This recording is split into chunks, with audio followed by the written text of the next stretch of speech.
So this Brett Kavanaugh thing's got me a little bit agitated. It's the Democrats using the same old playbook. They did the same thing with Clarence Thomas, I think, in '91. They brought that, what was it, Anita Hill or something? Anita something? Anyway, so she came out and said that he behaved inappropriately years and years before. And, you know, you just can't make this shit up. So, this Ford broad sends this letter to Senator Dianne Feinstein saying that back when they were in high school at a party, he behaved inappropriately towards her. I don't even know the details of the allegation because they're so vague. But the committee that was hearing the nomination said, okay, well, let's have her come talk to us. Apparently she won't. Apparently now even the Dems are saying, look, if we gave her an opportunity to come and, you know, make these allegations in person because, you know, a person has the right to confront their accuser. And my understanding, she won't come forward. Maybe she will eventually. I don't know, but this whole thing is ridiculous. And the fact that the people on the committee even giving air to this, even giving any recognition to this allegation, this at first anonymous allegation, in which she didn't cite where the party took place, when it was, what the circumstances were surrounding the party, where it took place. Did I say that? And as at this point, we don't know anything apart from an allegation's been made. Now, Patricia Antione, she's a regular poster on Facebook, and I follow her, and she's very well spoken. Or she writes very well and makes, you know, solid cases for her position. But she's calling this out for what it is. It's just nothing but political gamesmanship on the part of the Democrats, and Senator Feinstein in particular, for doing this at the 11th hour, all to try and deep six this confirmation of Brett Kavanaugh, who by anyone's reckoning is a qualified judge and qualified to sit on the Supreme Court. But the Democrats and the left, they can't possibly let this guy be seated because, you know, that would forever change the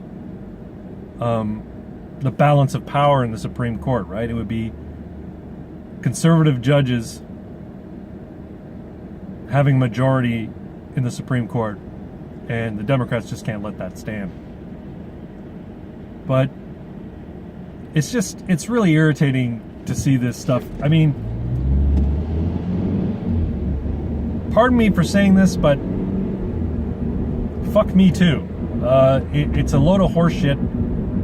It's a horseshit hashtag movement that tries to elevate what is essentially gossip to becoming a legitimate form of censure and a legitimate form of inquiry into not just this guy's, you know, credentials and career and future as a Supreme Court justice, but his entire character.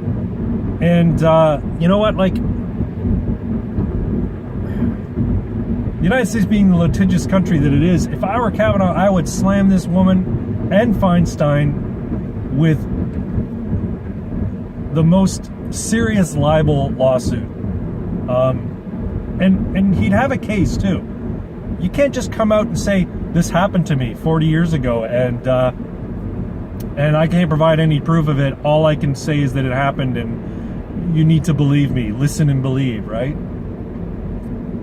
It's a load of crap. And not only that, think about what it does to his relationship with his wife and his kids. Just having this accusation brought forth. And I don't know, maybe this is the one that pushes back and is the final blowback against Me Too. Maybe this is the allegation that actually kills the movement. If it wasn't already on its last legs anyway. As more and more ridiculous cases come out and more hypocrisy is shown on the left, where they care about it when it's certain individuals, but not so much when it's others. Like this, what's his name? Her name Asia Argento or Argenti or whatever. Here's this chick who apparently was at the forefront of the Me Too movement, and it turns out that she was having an inappropriate relationship with a 17-year-old actor. And now I've read that the 17-year-old actor felt as though he was coerced or sort of manipulated into the relationship. But that's not an issue, right? You know, the power imbalances only work one way, and nobody could ever accuse a woman of using her position in a specific field to prey on somebody younger than her or prey on a male, right? I don't know. Fuck Me Too and fuck the entire movement. And this, I hope, leads to it being put to bed completely. But not before Joe Biden gets taken down. Because if you haven't seen it, Joe Biden, there's you know, oodles of footage on YouTube of Joe Biden behaving inappropriately with young girls and women during photo ops on the floor of the House or the Senate or whatever. And watching the footage, it's downright creepy. And I would not be surprised if YouTube scrubbed the most egregious examples of it. But there's instances in which, you know, his hand is grazing the chest of a prepubescent girl while in the photo op. There's, you know, instances of him, you know, leering over, you know, a girl that, you know, couldn't be much older than 14, and she's visibly uncomfortable and she's visibly creeped out. You can see her skin literally crawling with Joe Biden whispering, you know, who knows what he was whispering into her ear.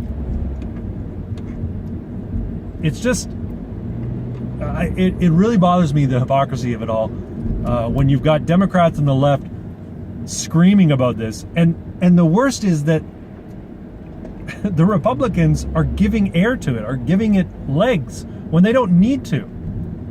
I mean, I know they're taking their job of confirming this guy seriously, but if they're taking their job of confirming this this nominee seriously, they should be serious when shit like this comes up.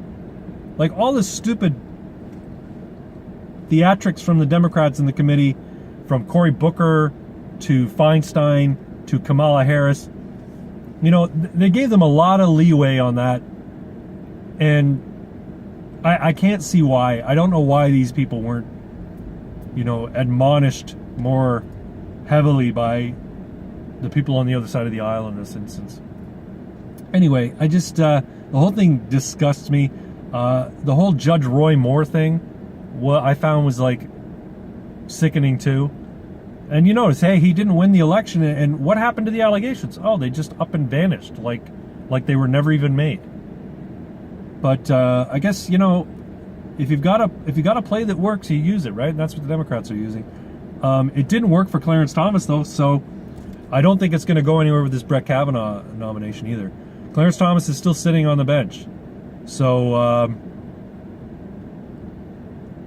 I think the Democrats really are showing their true colors, and I think this will only embolden the whole walk away movement, people leaving the Democrat Party, because they're starting to realize now that these people are nothing but political hucksters and unscrupulous scumbags. So I'm starting to agree with my my Long Island counterpart over there, Scooby, when he has such absolute disgust and disdain for the Democrat Party, and I'm beginning to see why. And I guess it's only recently that it's becoming apparent to people like myself, who I guess are on the outside living in Canada. I'm not really privy to everything that's going on in U.S. politics, or it's not in the forefront for me. But with everything I've seen since the election of Donald Trump, the histrionics that people are engaging in, the absolute ridiculous theatrics that these elected officials are engaging in, I can't understand how anybody who is even moderate or sensible can support the Democratic Party at this point. I do think that the people who are still just supporting the Democrats, they have some form of psychosis. They're just absolutely insane. And now they're embracing Stormy Daniels as somehow a hero of their movement. and it's, again, another example of the hypocrisy. She's somehow this hero, but Donald Trump is a deplorable human being and a disgusting example by virtue of the fact that he engaged in consensual sex with a woman, years ago, and allegedly agreed to have her paid to shut up about it. They're trying everything they can to derail anything that this president does, whether it be a Supreme Court nomination, securing the border, bringing back businesses, everything they can do, they have to try and derail it.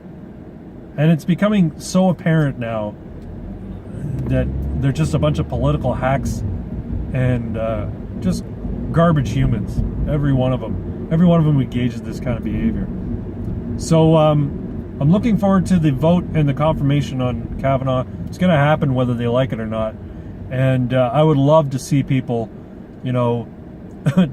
kneeling on the ground and screaming at the top of their lungs like they did the day that Trump was inaugurated. And I expect you'll see that. Somewhat unrelated, but just another example of how deranged this group of people are, is Maxine Waters' most recent... Maxine, I called her Maxime. I guess I got Bernier on the mind. Maxine Waters coming out and saying, knock him off. And knock off Pence, too. And she's saying, oh, no, I meant, just trying to walk back, saying, no, I didn't mean it literally, as in knock him off like a hit. She meant it as, politically. We need to knock them off politically. Yeah, okay. People know what the term means. And you're not going to be able to hide behind your poor use of language as a simple flair for the dramatic. It doesn't cut it. Anyway, just wanted to give my 2 cents for what it's worth in Canadian pennies on this whole Brett Kavanaugh thing. It's been a while since it started with this Senator Feinstein revelation, and I hadn't spoken on it before, but now I've got to. So anyway, just my thoughts. Let me know what you think in the comments section. Like and subscribe to the channel. Follow me also on BitChute, and I'll talk to y'all later. Thanks again.